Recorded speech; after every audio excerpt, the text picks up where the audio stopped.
पाप मोचनी एकादशी व्रत की महिमा क्या है और इस व्रत की कथा किस प्रकार है, आइए जानते हैं।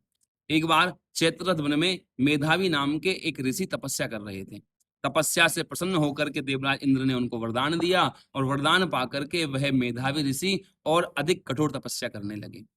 यह देख करके देवराज इंद्र चिंतित हो गए और सोचने लगे कि कहीं ऐसा न हो कि मेरा सिंहासन डगमगाने लगे।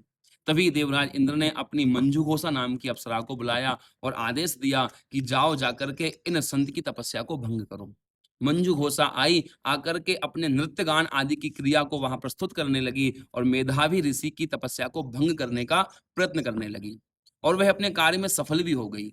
जब ऋषि की तपस्या भंग हुई, तब मेधावी ऋषि ने विचार किया, उनको एहसास हुआ कि वह अपने कर्तव्य से भटक गए हैं।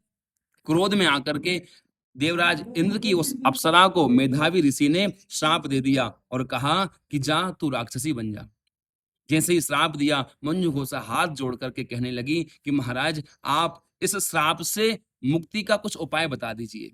तभी मेधावी ऋषि ने उस अप्सरा को इसी पाप मोचनी एकादशी व्रत करने की सलाह दी। अब उस मंजूघोषा ने इस पाप मोचनी एकादशी व्रत को बड़ी निष्ठा के साथ, बड़ी श्रद्धा के साथ किया और वह अपने पापों से मुक्त हो गई। मेधावी ऋषि ने भी इस पाप मोचनी एकादशी व्रत को किया और वह भी अपने पापों से मुक्त हो गए। इस कथा का सार यही है कि जो भी व्यक्ति अपने जीवन में किसी से जाने अनजाने में कोई पाप कर्म बन जाते हैं और जो व्यक्ति इस पाप मोचनी एकादशी व्रत को करता है, वह इस व्रत के महिमा से, व्रत के प्रताप से निष्पाप हो जाता है और भगवान का प्रिय बन जाता है।